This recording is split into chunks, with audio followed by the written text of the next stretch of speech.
We've all worked with stubborn stakeholders, right? And it's unfortunate, but stakeholders tend to get a bad rap for a reason. Now, today, we'll hear a story about how the clustering illusion wasted a year of work and a lot of money by building things nobody wanted. So stick around, and I'll tell you all about it.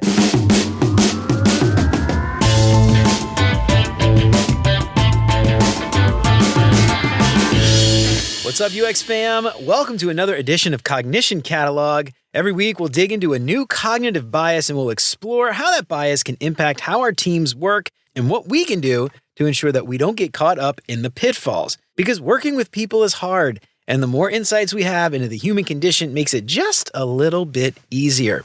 To learn more about the clustering illusion, you can find more resources at cognitioncatalog.com. Sign up for the newsletter to get a new bias in your inbox every week, and make sure to subscribe wherever you listen to podcasts so you never have to worry about falling for any of these cognitive biases again. And if you think you're getting something out of the show, I would really appreciate you leaving a 5-star review. That would help me out so much. And if you want to pick up some big, beautiful art prints of some select biases, make sure to check out beyonduxdesign.com/shop.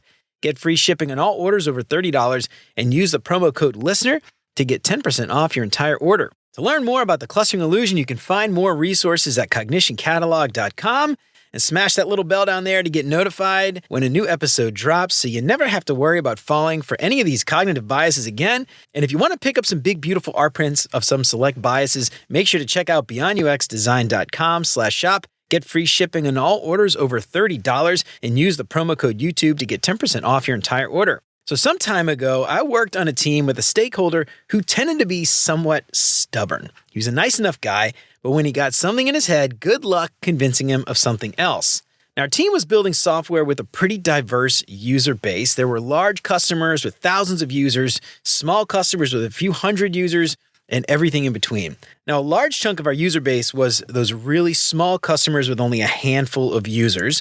But as is usually the case, the big name, large customers, they got direct access to high-level executives to voice whatever concerns that they had about the product. The little customers, well, not so much. And unfortunately, as we all know, the squeaky wheel tends to get the grease. But the trouble was these large, big name customers were actually a small fraction of the total user base. But they tended to be the loudest, and they also tended to be the ones that most of the executives would listen to. Now, you can probably guess what happened next. Our stubborn stakeholder had a nice long chat with somebody from one of these large, well-known customers, and they had a feature that they wanted us to build, and they were insistent that this was business critical for them. Now, the stakeholder, armed with this information and a bit of confirmation bias, wanted to find out if the other larger, also well-known customers needed this feature too. And it turns out they did, or at least they said they did. Now, fast forward a year, and God knows how much money spent, and guess what? Only a handful of users were actually using the feature. In doing some interviews, we found that most customers had absolutely no use for this feature at all. Now, in hindsight, this stakeholder talked to only a handful of specific customers, and he heard what he wanted to hear. And in general, it wasn't a bad thing that we gave this larger customer what they wanted. It didn't kill the business, but there was certainly an opportunity cost here. What else could we have been working on that would have brought more value to the software overall? We'll never know because we didn't do the research to find out. So let's talk about the clustering illusion. What is it? The clustering illusion is a cognitive bias that occurs when we perceive patterns in random sequences of data or events, even when there's no actual correlation or causal relationship present at all.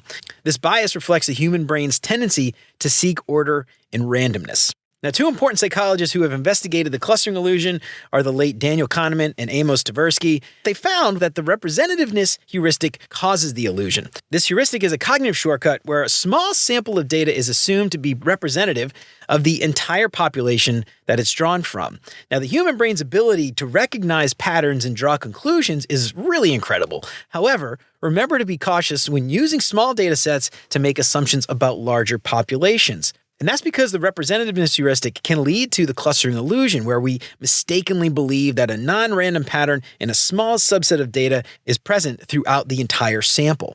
And it's important to remember that the random samples often contain more variability than we initially understand. And by acknowledging this very human tendency, we can approach data analysis with a more open mind and avoid drawing incorrect conclusions. A classic example of this bias is the belief that if a coin toss results in heads several times in a row, tails has to be next. And this is a fallacy because each coin toss is an independent event, and the odds remain 50-50 each time, no matter how many times head was tossed before.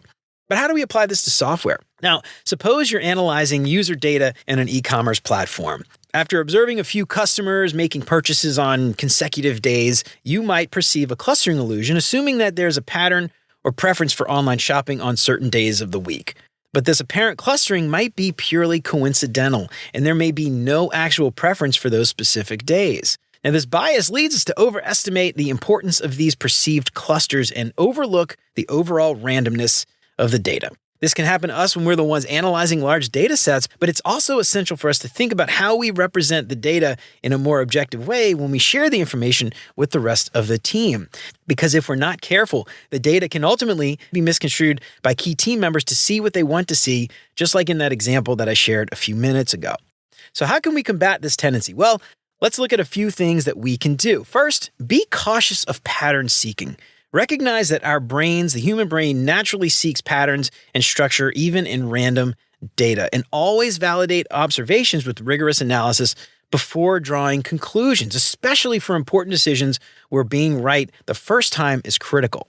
Rely on statistical significance. Use appropriate statistical methods to determine whether observed patterns are statistically significant or simply the result of chance.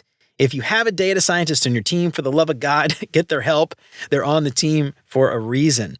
Next, gather more data. It's not always the case, but the larger data set, the more reliable the analysis, especially if you have a diverse set of data like different size customers or different types of users in different geographic areas.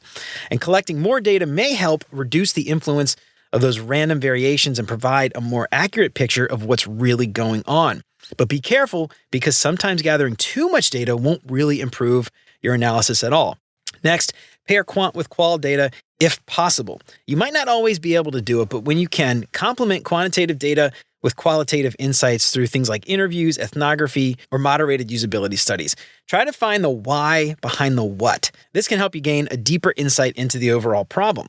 And lastly, communicate uncertainty. When we're presenting data or insights to the team, make sure to communicate the possibility of random variations and the potential for the clustering illusion. Try to avoid having your audience draw misleading conclusions if you can. Well, all right, y'all, that's it for the Cognition Catalog for today. I hope it helped to shed a little bit of light on what the clustering illusion is and how you can avoid some of these pitfalls at home and at work. But I'm curious, have you run into any issues related to the clustering illusion before? How'd you get through it? I'd love to hear about it. Let me know what you think on LinkedIn or shoot me an email at hello@beyonduxdesign.com. I'd love to hear from you. To learn more about the clustering illusion, you can find more resources at cognitioncatalog.com. Sign up for the newsletter to get a new bias in your inbox every week, and make sure to subscribe wherever you listen to podcasts so you never have to worry about falling for any of these cognitive biases again. And if you think you're getting something out of the show, I would really appreciate you leaving a 5-star review. That would help me out so much.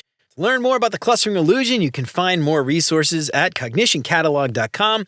Sign up for the newsletter to get a new bias in your inbox every week. And make sure to subscribe wherever you listen to podcasts so you never have to worry about falling for any of these cognitive biases again. And if you think you're getting something out of the show, I would really appreciate you leaving a 5-star review. That would help me out so much. And if you want to pick up some big, beautiful art prints of some select biases, make sure to check out beyonduxdesign.com/shop. Get free shipping on all orders over $30 and use the promo code LISTENER to get 10% off your entire order. To learn more about the clustering illusion, you can find more resources at cognitioncatalog.com. Smash the little bell down there so you get notified when a new episode drops so you never have to worry about falling for any of these cognitive biases again.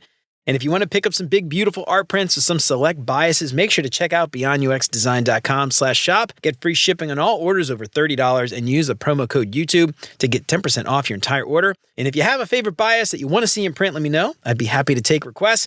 Help keep the show independent and ad-free. Check out beyonduxdesign.com/support to find out how. You can join Chris, Siraquan, Stacy, Radu, Megan, Andrew, John, Mark, Kevin, Jason, Michelle, Marty, Tino, Adina, and many others, and help keep the show independent and ad-free. And you'll get exclusive access to the entire video library of episodes, including episodes before they're released.